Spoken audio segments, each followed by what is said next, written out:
Okay, in this video, I will go over chapter 2. I will review chapter 2, Descriptive Statistics.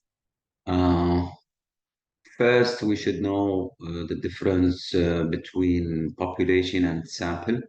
So we know the population or elements of interest. So if this is our population, so a sample of the population is taken, we call it sample. Statistics for sample as for standard deviation, and for population sigma for standard deviation, sigma square for variance, and mu for the average or the mean, and here x bar or y bar or whatever for the average or the mean for the sample. So here the first thing we learned is how to sort data. Um, Actually, we learned this in Excel. If I have any data set, I can sort this data from smallest to largest, from largest to smallest. For example, if I have this data, I copy it. I just go to data, and you can sort the data from largest to smallest or from smallest to largest. Also, you can use conditional formatting, add bars, add rules greater than a specific value or smaller than a specific value. Okay, but the easiest way I usually use is just data small to large, large to small. Okay. And the other topic we covered here in chapter 2 is the frequency distribution. So, for example, we have these 50 soft drinks. So, in this case here, frequency means like, for example, Coca-Cola, how many times we observe Coca-Cola in this data, how many incidences, count. Okay, so even I count them 1, 2, 3, 4, 5, 6, 7. Okay, or I can use Excel to do that. Let me close this, and I think we did this in the class.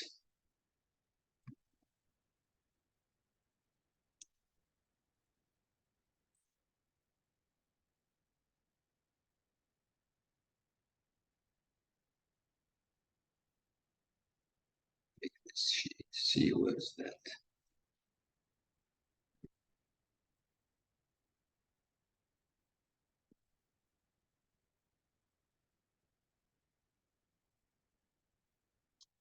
Okay, we did this in the class. For example, Coca-Cola, I have 19 Coca-Colas. So I can use this or count them. Okay, I use the count F. Okay, I highlight the area where it covers the text which I want to count a specific incidence, and then I type this text. If you have ones, you type one. If you have numbers here, you can also type whatever you want here, and it will count. So this is our frequency here. So for Coca-Cola, we have 19 Coca-Colas. And diet, we have 8. Okay, so the total here is 90. Okay, the total is 50. Sorry, the total is 50. Okay, 19 plus 8, so the total frequency. So I have 50 here. Okay, 50 observations. The relative frequency is equal to the frequency for each one. So the relative frequency, they call it relative, related to the total, okay? The relative frequency Coca-Cola is equal to 19 divided by 50, okay? Which is 38%, okay? Or 0.38. This is 38%. Okay, we can add here also a cumulative frequency. So the first one is 38%, and then here 38 plus 16, 54%, and you end up with 100% here. Okay, so the relative frequency is not the frequency itself, it is the frequency for a specific incident divided by the total. So the relative frequency for the sprite is 5 divided by 50. Okay? So in this way, we can build a frequency. They call this a frequency table. Okay? We talked about the percent and the relative frequency, as we see here. And you can build a histogram. Okay? So we learned how to build a histogram. Okay, for the histogram, let me read this here. We call these bands or intervals here. This is the frequency here. This is the audit time in days example. So when we say between 10 and 14, how many incidences we have? 4. Okay. I can find the relative frequency for the 4. So we have 4 here. We have 8 here. We have 5 here. We have 2 here. We have 1. So the total frequency is equal to 4, 12, okay, 17, 20. So the relative frequency for this period between 10 and 14, so the frequency we said 4, the relative frequency is equal to 4 divided by 20, okay, which is 25%. Okay. How to build a histogram? Let me see, find this data set in here. Audit data, car sale, percentile. Oh, where's the audit data?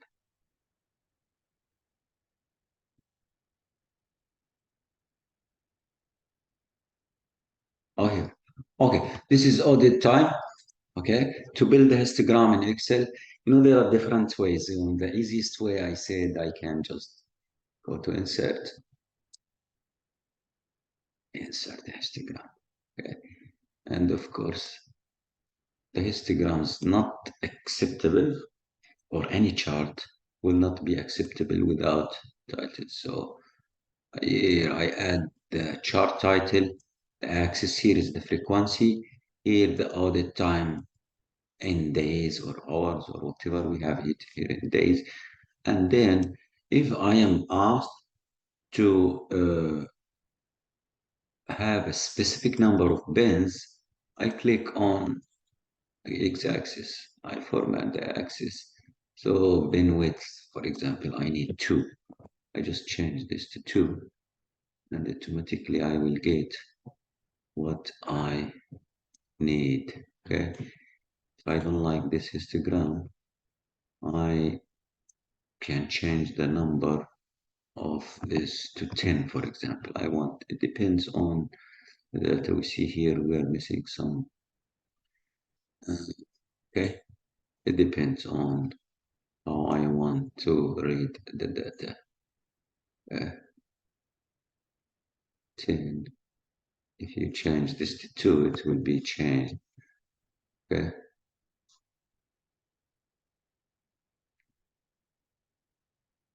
Here they have it 4. I change this to 4.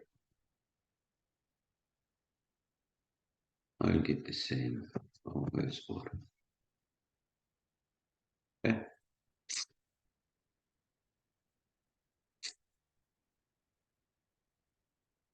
You can use the data analysis tool pack. I said, yeah, we can install it. I have it installed, but you can install it. Okay. And add it here where they have it. Add-ins. I already have it, so it's here. So if it is not added, you click, for example, here, and then you click go and okay. I have it added here. Data, data analysis toolbar, Instagram. Okay. And you have the range, the pen range. You have to calculate the number of pens you need. Where if I need 10 pens, I take the maximum minus the minimum divided by 10, and this will give me the range, which is here in our case we said 4. Okay, I will use the insert histogram and then change whatever I want. This is easier. Okay, this is the distribution for the histogram. Histogram is showing distribution with different level of what we call skewness. So it's skewed to the left or to the right. Here, this histogram, let me see.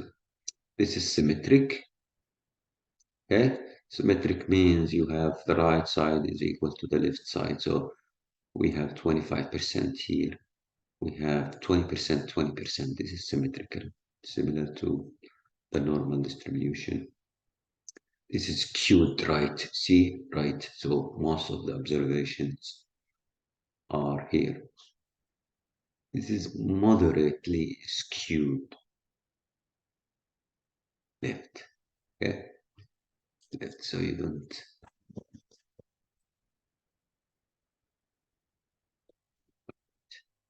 And this is highly, we call it highly skewed right. You barely see observations here, 5%. Okay. And we mentioned the cumulative frequency here. We said this is the frequency. So this is the cumulative frequency for the first one plus the previous. There's nothing, okay, before that.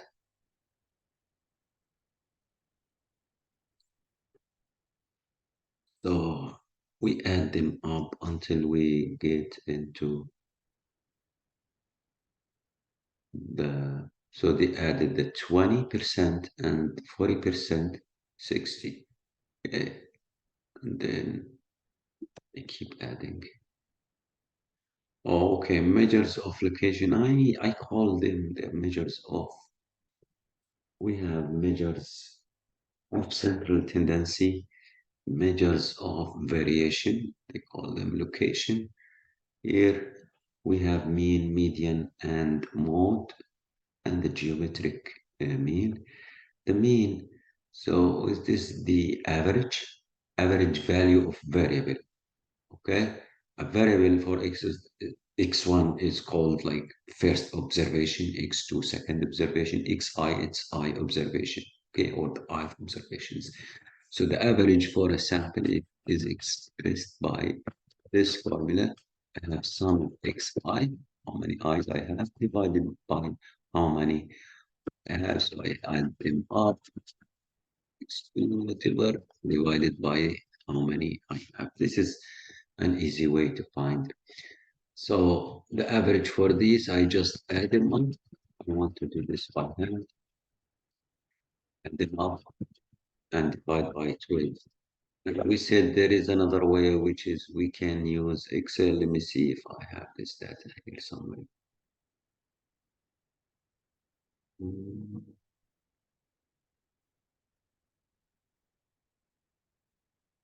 For example, let's take the same data, this data. If I want to find the average in Excel, I just type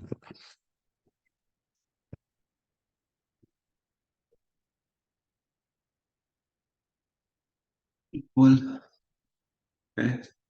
average.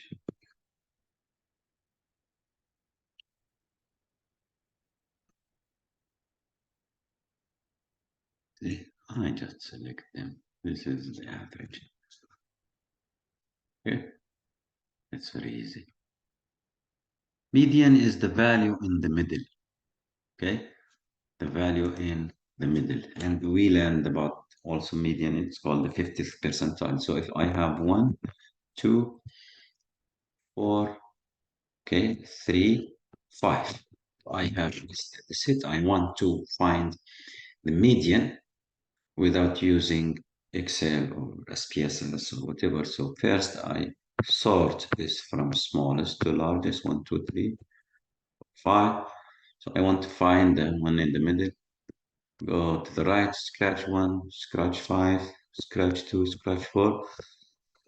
So this is the one in the middle. If I have another data set, 1, 2, 3, 4, 5, 6. So do the same thing.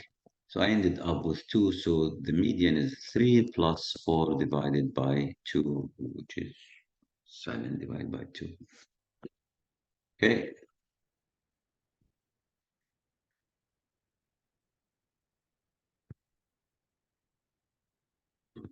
These are example mode. It's the most frequent or the value that occurs most frequently in the dataset.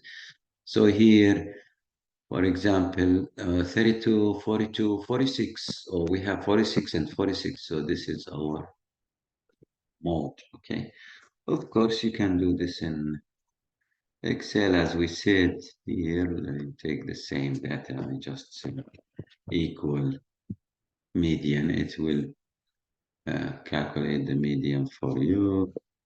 And mode, also the same thing, equal mode of the data. The geometric mean is a measure of location that is calculated by finding the nth root of the product used to analyze growth rates in financial data. So it's called X bar G. So I multiply all the observations, okay? And then I take the nth root for these observations. So for example, if I want to find the geometric mean, the growth factor, I multiply these, okay? And then find the square root of the 10th square root for this. Okay? That's it. And in Excel, I just type geometric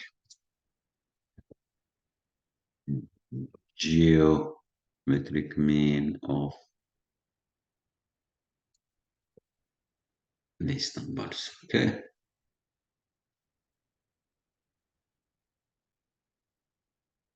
See, we found, multiply them, and then find the 10th root of this.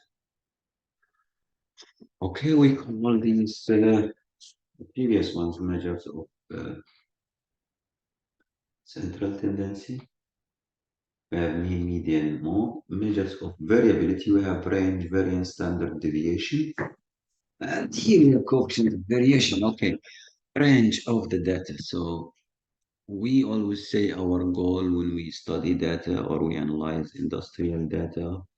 So we want to see the variability in the data. So to reduce variability, reducing variability means reducing cost, reducing defective parts. So here we have the range first. The range is equal to the maximum minus the minimum.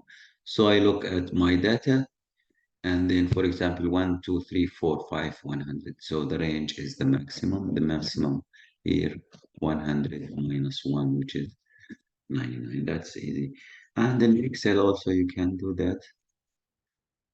You just say max of this data. Okay. Minus minimum of the same data. Okay. So this will calculate the Okay, the range. This is the range. Okay, smallest minus the largest minus smallest. The range, it depends on two observations. That this is one of the disadvantages of the range. So if I have a large sample size, so the range is not a good measure for the variability in the data. I have to use the standard deviation. So this is the formula which we use for the sample standard deviation. So this is for the population, okay?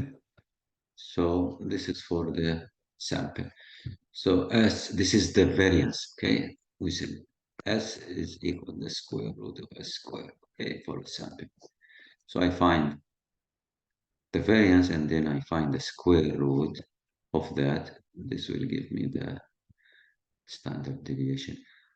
I need to find how far every observation from the mean, square it, and then divide by the number of observation minus 1 degrees of freedom, we call this, under the square root. For example, here we have these observations. We want to do this by hand. Let's do it. So first I need to find the average for these numbers. Add them up and divide by 1, 2, 3, 4, 5. This will give you the average, okay? And then, so the average is 44. So 46 minus 44 is 2. 54 minus 44 is 10. 42 minus is, this is 2. What? 22. 2. Okay. So the deviation always sum of, this is sum of the deviation is equal to 0. Okay, so we are interested in how far from the mean, so that's why we square these deviations, add them up, okay, and then divide, so the addition here, so the first, this part here is equal to 256, divided by how many we have? 5 minus 1 is 4, okay, so this is our S squared, so S is equal to the square root of 64, which is equal to 8, okay. The same thing in Excel. I can just type the code ST. When you just type ST, we need the standard deviation for a sample. I highlight this data. If this is my sample and hit enter, it will give me the standard deviation. Okay. Of course, we said the standard deviation, square root of the variance. There is a unit for the standard deviation. If we have meter, it's meter. Pounds, it's pounds. Okay. Coefficient of the variation is the standard deviation time divided by the mean. So if my standard deviation is 8, divided by the mean is 44 times 100%. This is the coefficient of variation. Okay. 8 divided by 44 times 100%, which is 18%, 18.2%. Okay, here we talked about the percentile, quartile, z-score, and box plot. Of course, if I want to find the percentile here first, it is the value of a variable at which a specified approximate percentage observation are below that value. When we took that example 1, 2, 3, 4, 5, we said the median is a 3, which is the 50th percentile. That means 50% of the data. 2, we are talking about location. Okay, location. This is location. It's not the average. So it's located in the middle. 2 observation to the left, 2 observation to the right. That's the meaning of that.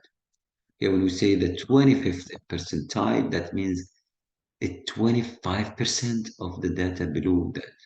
Okay, so we can find the percentile using this.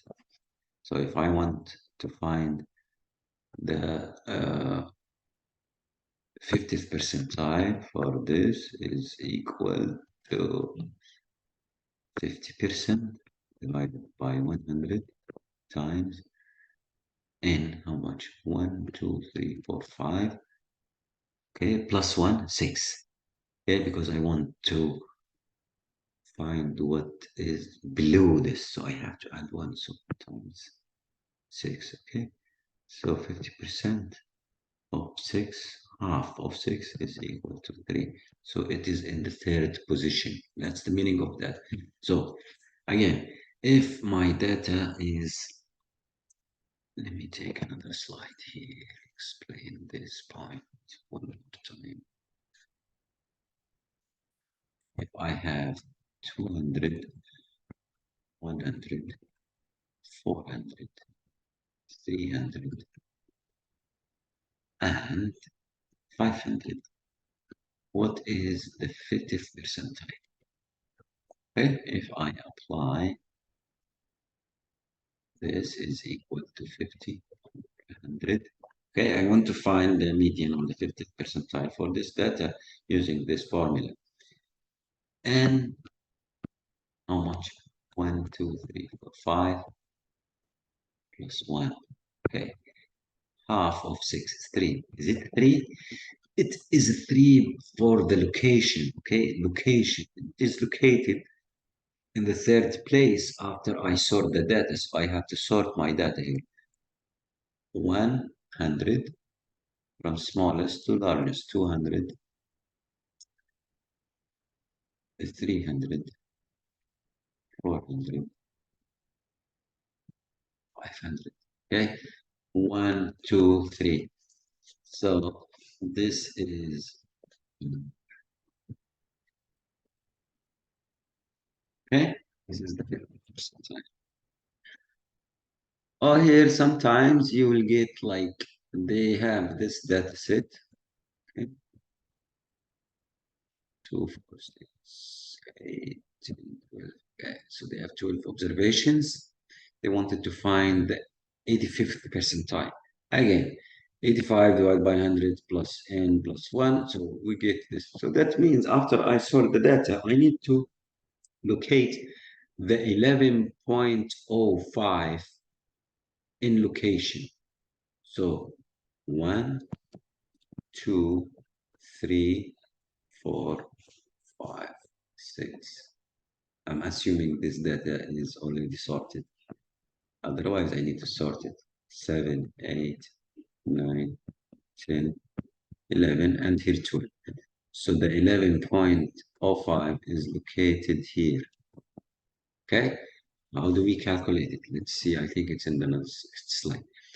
So this is the 11th, right? I have 11 plus the difference. So this is number 11, 298,000. This is 456,250. 11, 12 plus 5% times the difference between them. Okay, this will give me 305. Let's see this in Excel. I think I have Excel sheet for this. Let's see this here. Percentile. Percentile. Yeah, yeah. I have the same example. I put this formula in Excel. That's what I did. Okay. So I can use Excel as I said. Percentile.exe. I highlight the data and then I put 85%. It will give me the number. Or I can, as I did in the PowerPoint, where I have number 11 in position plus 0.05 because we have 11.05 position. We don't have 11.05, so we need to find 11.05 and 5%, the difference between 11 and 12. Okay, this is how I find this. Quartiles, where the data is divided into 4 equal parts. Each part contains 25%. First quartile, second quartile, third quartile, okay? That's IQR is equal to the interquartile range, okay, which is Q3 minus Q1. Okay? And I think we can do that here. Let me see if I do this. It's a box plot. Okay, this will give me add data labels. It will add all the, this is called outlier. Okay, so here, this is the 50th percentile, Q1, Q3, the difference between them is the interquartile, which is the third and first quarter is often the difference between them. So Q3 minus Q1. Okay, we build already a box plot in Excel. Okay, so the z-score, it measures, as we said, the relative location of the value in the data set. So this is what we call here to determine how particular value from the mean relative to the data set standard deviation. As we said, how far from the mean if we have a normal distribution here. This is the mean. If we have population mu, this is sigma. So for the normal standard normal, mu equal mean, median equal mode, and okay, mean, median, mode are equal to 0, and standard deviation is equal. This is the standard normal ticket, not the approximately normal. So we see approximately normal. These rules are not applied here.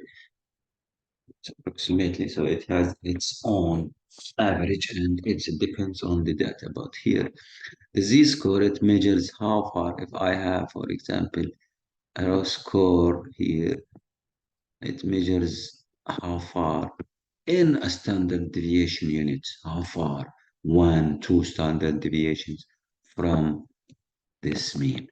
Okay, how we calculate z? We calculate z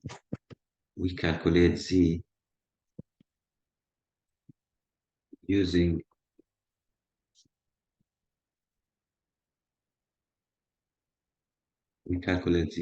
this formula. Okay, z is equal to the raw score xi that I have. If I have, for example, here mu is equal to 20 and sigma is equal to 2. Okay, and I want to see how if I have 18 here. Okay, so 18 should be here because it is, the mean is 20, so 18 is below the mean. If I want to find the z for raw score 18, well, z18 is equal to 18 minus the average 20 divided by 2. So 18 minus 20 is negative 2 divided by 2. So my z-score is negative 1. Okay? It's negative 1 in this example. And we said we can find the area below this, it's below this using the tables. I go to the table. Let me see if I have these tables somewhere.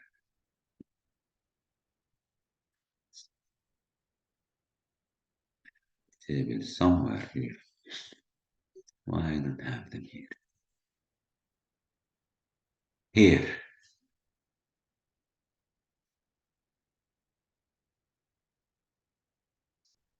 Why it takes time?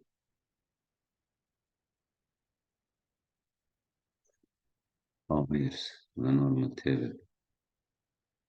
Okay, so I go to the table. I'm looking for negative 1, okay? I locate negative 1 in the first row. This is the first row.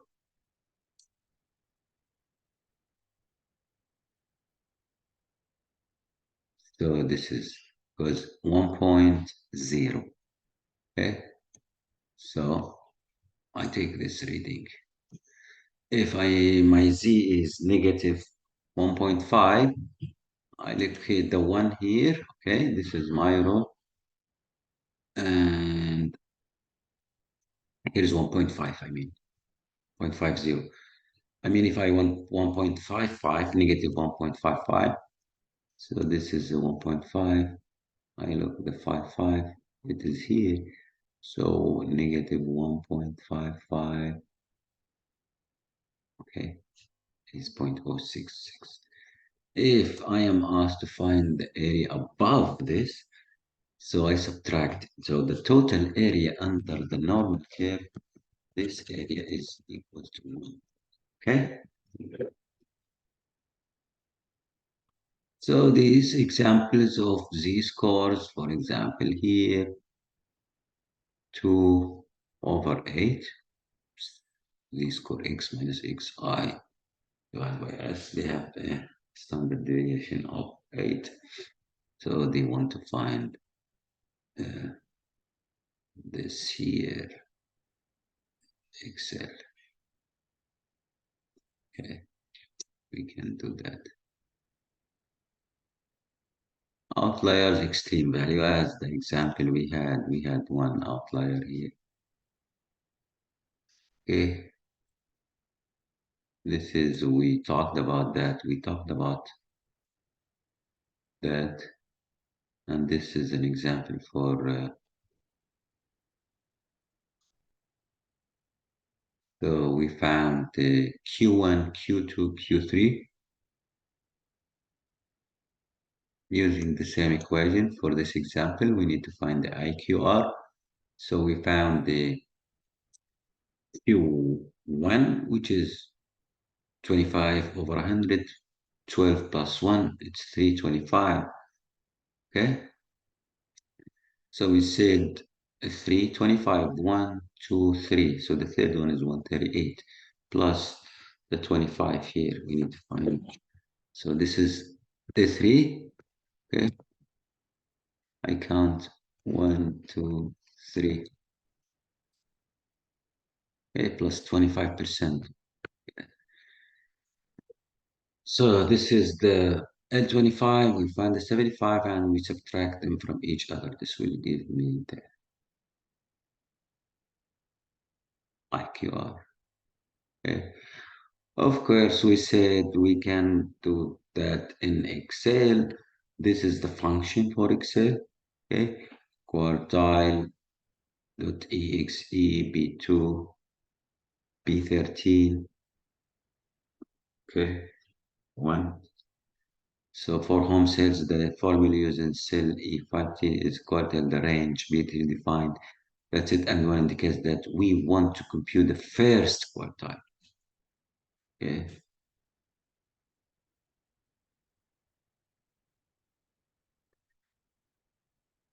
Here we have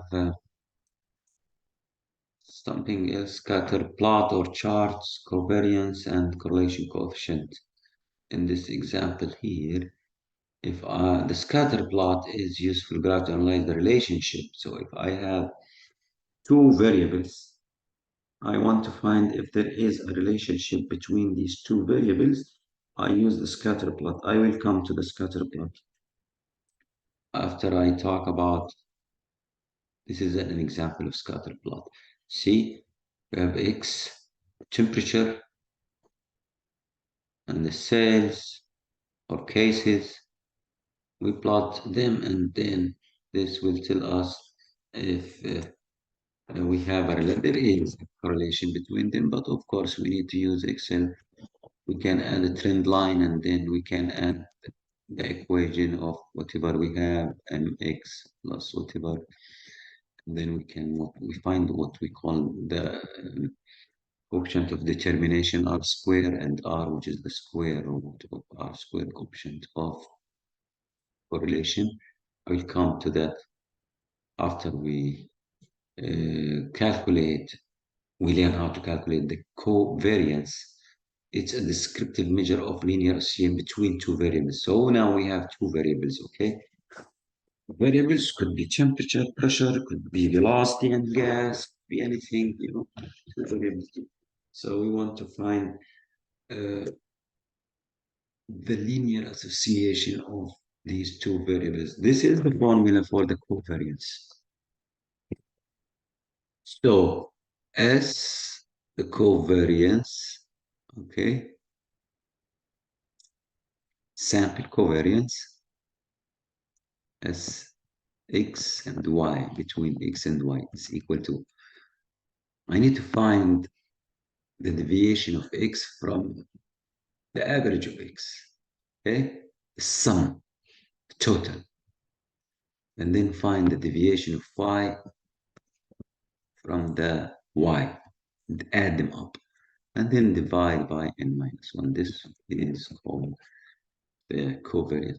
This is for a sample. Of course, we said for a sample we use S x bar y bar.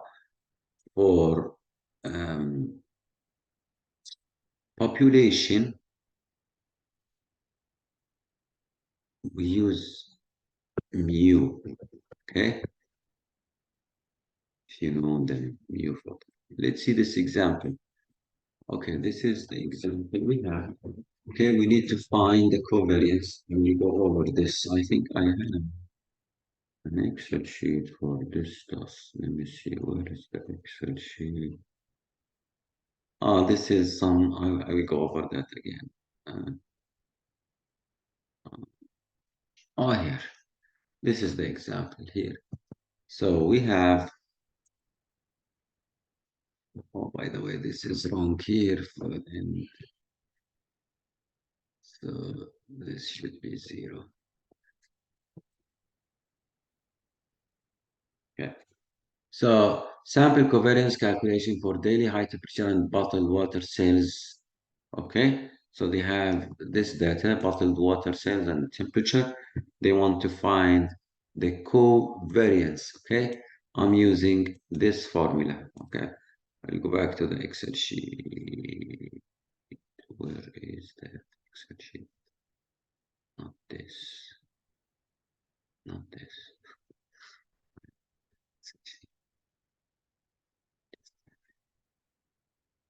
So here. Okay. So this is our raw data. Okay. This is our raw data. I will highlight this with light blue. Okay. And then I will add borders.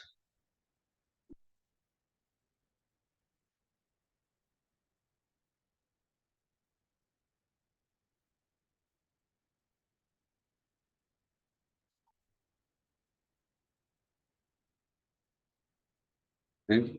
So now I need to find first the deviation from the mean. Okay. For each. So I will start with X. This is X. So I need to find the mean. We know that the mean, I'm using Excel just, I'm not using Excel here. I will do it by hand, but I'm using Excel to show the tables and do the calculations. So is the mean is the average. You add them up. So if you are asked to do this by hand, you need to add them up and divide. Or if you are given the total, you divide by 14, okay? Usually I give the total for this and you just need to divide them by 14, you get the average.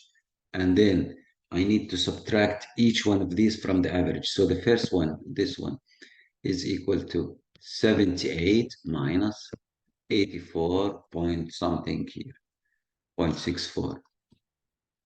And this 79 minus 84.6, 80 minus 84.4, 80 minus 0.4, 84, 82 minus, I subtract the average of x from each of these observations. And then I do the same thing here for y. Y minus y bar, y2 minus y bar, y3 minus y bar, y4 minus, I subtract y bar from each one. You see, always the sum of deviation from the mean is equal to 0. In the book, they have it, they have a number here, and that's not correct, completely not correct. Okay. So now I have these, I multiply them. Okay. I multiply this times this, this times this, this times it. So this 10 is 4.6 times. I multiply these, okay? As we did here, we go back, multiply this times this times this, okay? And then add them up. So this will give me what? Will give me the sum of the deviation of x times the deviation of y. This we call deviation of x times deviation of y, which is x minus x bar, y minus y bar, okay? Which is here. This, again, this is x, this is y. This is the average for x, the average y for y. I need to do this. We will do this by hand, okay? We're not using Excel. So if I want to ask you any question about this, I will ask you to do it like this, okay? Because there is a code in Excel, you can find it, but I want you to learn how to do it this way. So x bar, y bar, find the difference between x bars, between I bars, it should be 0. If they don't add up to 0, so something wrong here. And then multiply them, add them up, take this number, divide it by, we have 14 observation minus 1. So this is the covariance, okay? This is the covariance, okay? We go back to the Excel sheet I used on this one. Wow, what's this? Oh, this is the normal table.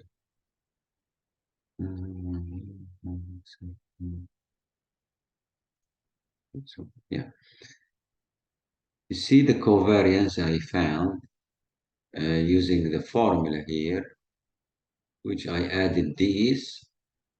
I just use Excel just for the calculation. You can do this by hand or by calculator. Okay, and divided by 14 minus 1, which is mine is yeah, 15 minus 1. Okay, and this will give me the covariance. Of course, there is a code for that, which is covariance.s for sample from B2 to B15 and C2 to C15. This will give me the same answer. You see, we have it here, 12 points and 10. But again, I will be using the hand calculation formula. So if I ask you something on the test, I give you the formula and you to use this formula. Create the table. Put the x, put the y, find the average for x for the average of y. Usually I give these totals and then subtract each one, subtract each y from, or subtract the average from each y, and then multiply. Then you need this number, okay? And then divide it by, this will give you the coefficient of the covariance. And the covariance, yeah, scatter diagram, I will come back to the scatter diagram, but before we do the scatter diagram, we need to find the the sample correlation coefficient. This is called R between X and Y. It is equal to the standard, the SXY, okay, which is this number we got. This is SXY, which is the covariance, okay? The covariance divided by the standard deviation of X times the standard deviation of Y. So the standard deviation of X, of course, let's go back to our sheet and see what is going on. Where is our sheet? This is our sheet. So we need to find the coefficient of correlation. So this is the covariance. The coefficient of correlation is equal to the covariance. That's why I'm just using the formula. Okay. Divided by the standard deviation of X times the standard deviation. Of course, we learned how to find the standard deviation. The standard deviation of X times I did it here in Excel, but of course, if you are not allowed to use Excel, you need to use the formula, which is as as equal to the sum of x minus x bar, which is the deviation squared divided by n minus 1 under the square root. So you already have the deviation. You need to square each of these, okay, and add them up. I will ruin this sheet by inserting. I need to square this. Of course, I'm using Excel just to uh, do the calculations. I'm not. So this is how I do it. So you can. Oh, why it's not? Oh, the 2 times the power 2. Uh, Square all these, okay, and then add them up, some square, and then you divide these by 13 because n minus 1, and then you find the square root for that.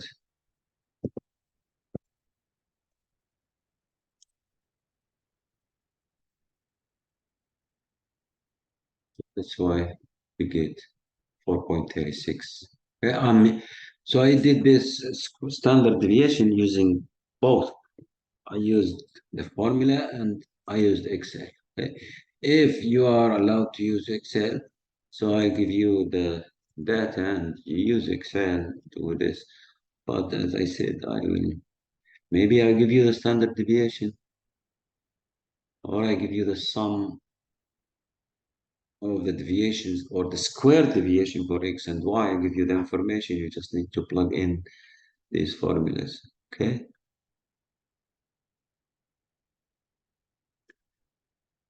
Again, let's go back to our data here. Where is our data here? I will take these. Okay, now I will talk about the scatter plot.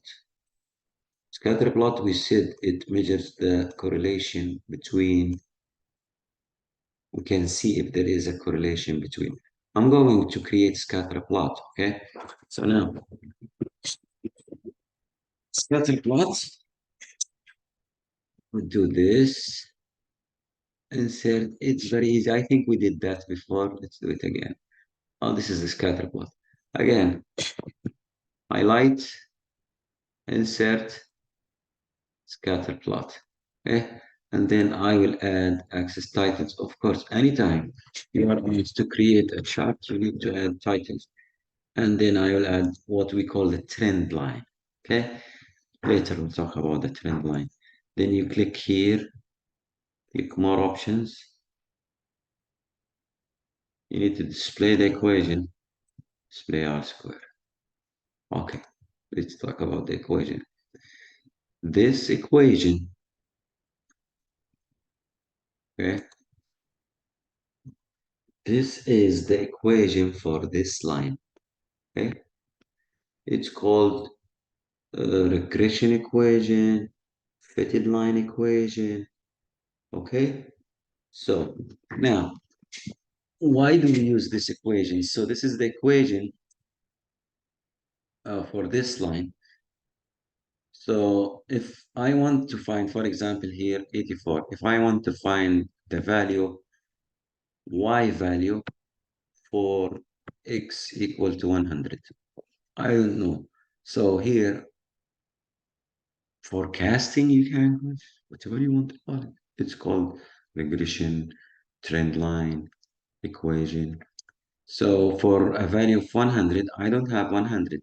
So I want to know how the bottled water sells if the high temperature in Fahrenheit is equal to 100, or if X equal to 100, how much Y? I just plug in Y here. You know, this is the slope of this line. This is called intercept, okay?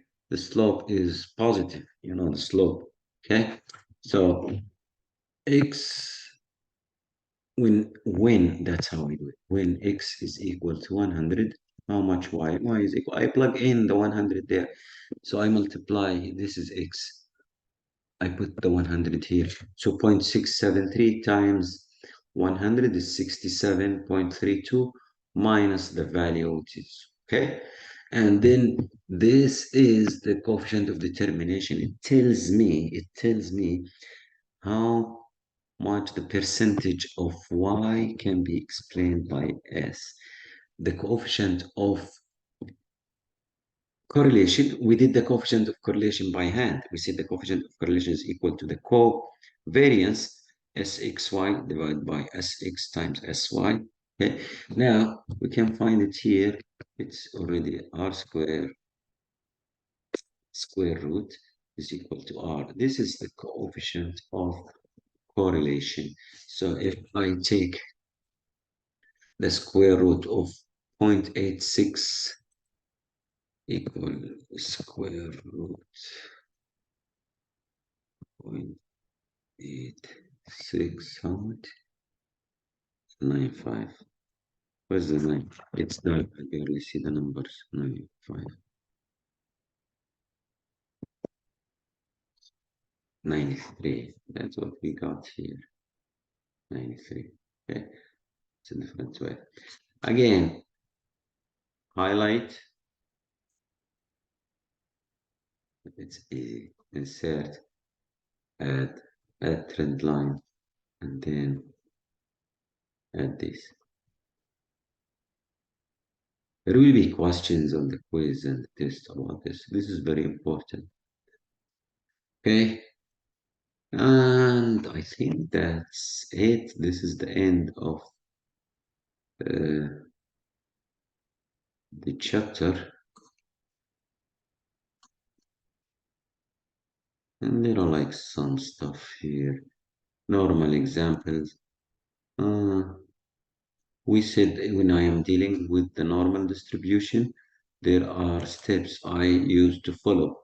Okay, first draw the normal curve, put the information, and then look, oh, there is, for this example, they are having a value of weight of particular brand of cereal. The past year is 0.96, 2.9.297 standard there. So you are given the standard deviation. You are given find the percent of that fall below, which is here.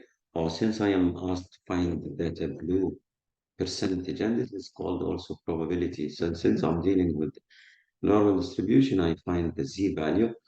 Z value is equal to x minus mu divided by sigma. X minus mu divided by sigma is 0.96, negative 0.96, definitely, since it is to the left.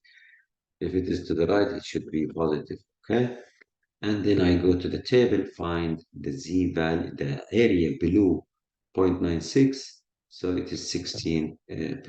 That's why it does 16% of the data, okay? And again, I can do this in Excel. Type this code, put the data, use 0.297, 0.2, and true. Again, remember this true. If you type this code exactly as this, with these numbers, you will get the same answer. Using the data from previous exam, properly determine the percentage of the data that fall above 0.3. We did that in the class. We said, again, follow the steps. Draw the standard, the normal curve. Put mu is equal to 0.297.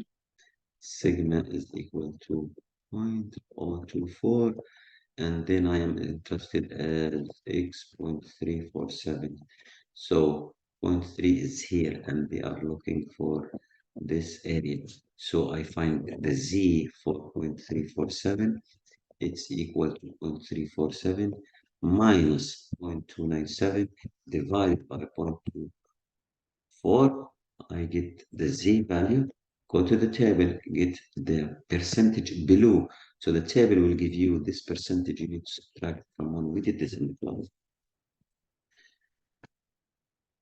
If you are asked to find the percentage between two values, you This is the solution for the one we just did, okay?